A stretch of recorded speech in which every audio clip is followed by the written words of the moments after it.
What is going on, YouTube fam? It's your boy. I want to do something different today. I want to talk about how to be successful on your fitness journey in 2025. And let me tell you right now, with the mindset that you have right now, you may not make it. You may not make it, okay? But I'm here to help. So one thing you want to think about when starting your journey, your fitness journey, is understanding you need to learn how to choose your systems.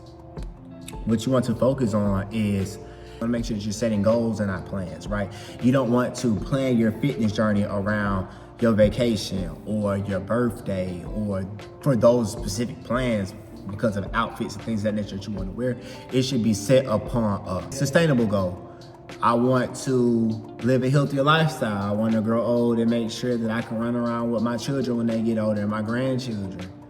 You know, you may be coming off an injury or you may be coming off of an illness and you want to get back to top physical shape and you want to keep that longevity. You may have a mission to where you feel like people in your family may suffer from like some type of chronic health, like diabetes or anything like that.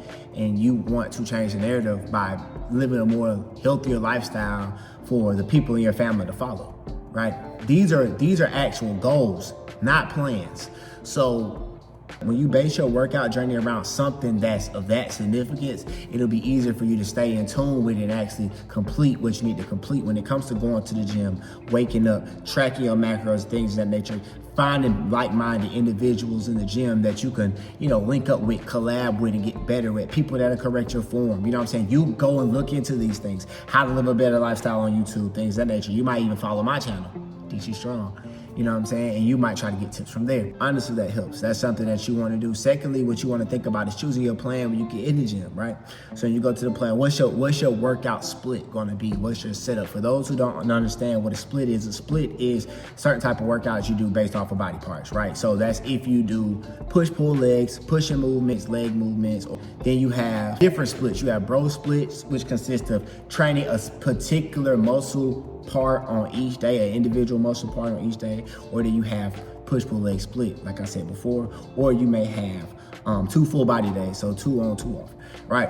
So what you want to focus on is what am I doing that day when I go in the gym, whether it's push-pull legs or whatever your split is. Make sure you have that mapped out. You can go on Google, you can go on YouTube, you can go on Instagram, TikTok, find influencers or find people and stick with a program or a plan. What I like to tell people to do is when they first start off in the gym, find somebody that has like a 60-day plan, 60-day weight loss challenge or something like that, bulk up challenge, so that way you'll have some type of structure going into the gym for the first 2 months. By then you'll have a kind of an idea of how to go to the gym, things of that nature. Also, don't be afraid to look at your phone in the gym. Don't be afraid to look up, how to do form the proper way for certain exercises. There's nothing wrong with that. Yeah, it's okay to look dumb in the gym. We've all been there before.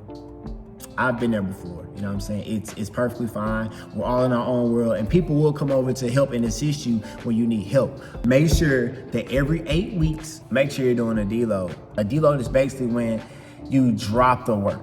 So instead of going in there and you're working at 80%, 75%, you want to drop that into half. So whatever you've been doing, you can give your body time to rest and recuperate. And that's another thing I want to talk about. Rest is so important when it comes to working out because you have to think, our body doesn't just respond to the stimulus of working out. It repairs itself and gets stronger through what? Rest. Making sure you're eating your protein, making sure you're tracking your macros, make sure you're getting ample amounts of rest, making sure you're stretching, make sure you're getting your 7 to 8 hours, make sure you're drinking your water, and watch film, record.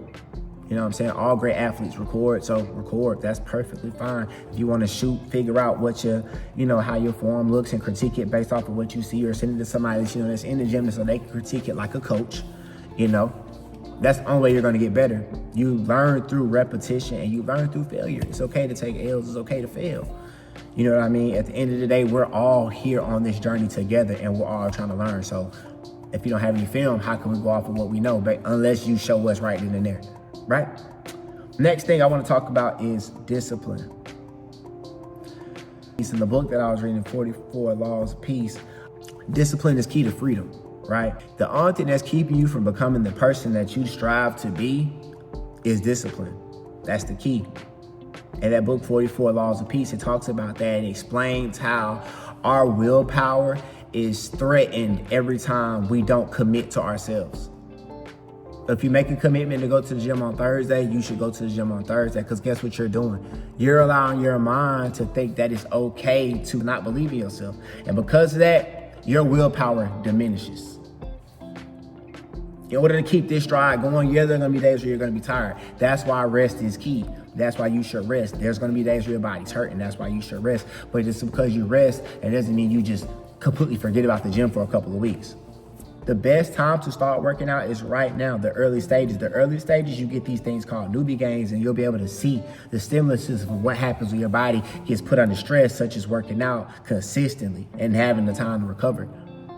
That's why you got to make sure you eat your protein. Make sure you get with a nutritionist if you got it, if you have the funds for it.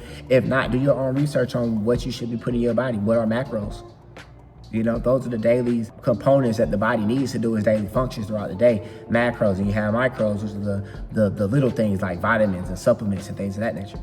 You can learn that later on, you know what I'm saying? But right now, as far as getting in the gym and doing what you're supposed to do, as far as how to do certain workouts, look it up online. Type in Google leg day. I got a few videos, leg day, push day, back day, what you could do for shoulders, things of that nature. They're all on my shorts that you can go and watch. And those will help you in the gym, so that way you don't feel completely lost, because you have a guide. You know, learn to use your smartphone, learn to call people, learn to FaceTime your coaches. It's cool to do that. They call my phone, I pick up. I'm a coach, I should be available to them to help guide them, or not, they can shoot me a text, send me the video, and I get back to them with feedback later. Before their next leg day or whatever assignment that they had, to where they had to send me the video for their compounds. Next, speaking of compounds, that's what you want to look at too when you go to the gym. Compounds, you have bench, you have deadlift, you have squat, because they drive the most muscle activation in the body, so they're called compounds, right? And you have things like leg extensions, bicep curls, hamstring curls, tricep extension.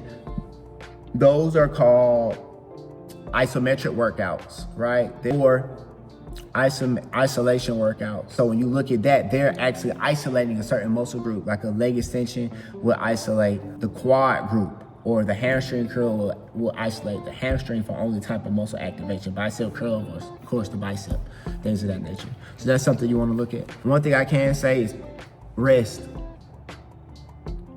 Make sure you rest. Don't listen to all these gurus online. Don't listen to all these broccoli-haired people running around talking about, oh, if you're not lifting this amount of weight, you're not considered a man or a woman, or none of that. You gotta think, a lot of these people do a lot of drugs, and a lot of these people, we don't know how they got to where they are. And some people start their journey way earlier. We're blessed to start way earlier than most of us. I started working out at 30, 31. You see where I am now. I'm still pushing, I'm still getting stronger. It doesn't matter when you start, it's about what you're doing when you start. How do you continue? It's all about longevity at the end of the day. Just because these folks have great physiques, we don't know how they got them. There's a lot of things that, you know, TRT, all these things that people are taking in there to get online and spewing everything. So you have to look at everything with a grain of salt. You can't just assume because somebody has a nice body that they understand how to work out, or they have a peak physique. You don't know how they got it. Learn about yourself. Learn when to take breaks. I would definitely say in the gym, your rest period should be for compound movements up to a minute or two, if it's a really, really hard set.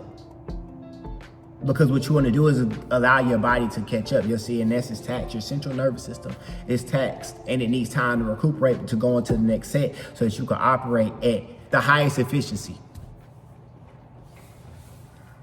So make sure you get your rest. Fitness is a lifestyle, but it's not your life.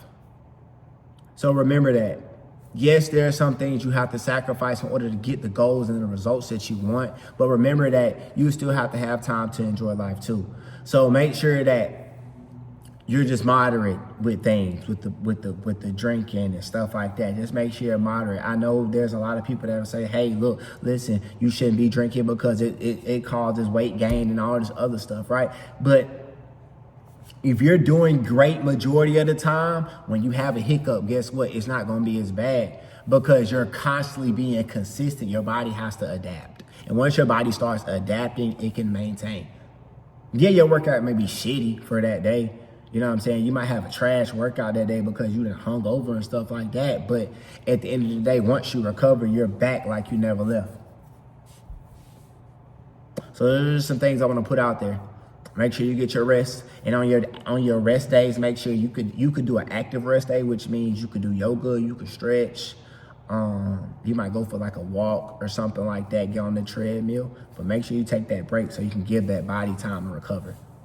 Well, it's your boy, D2 Strong, with another video, and I'm out.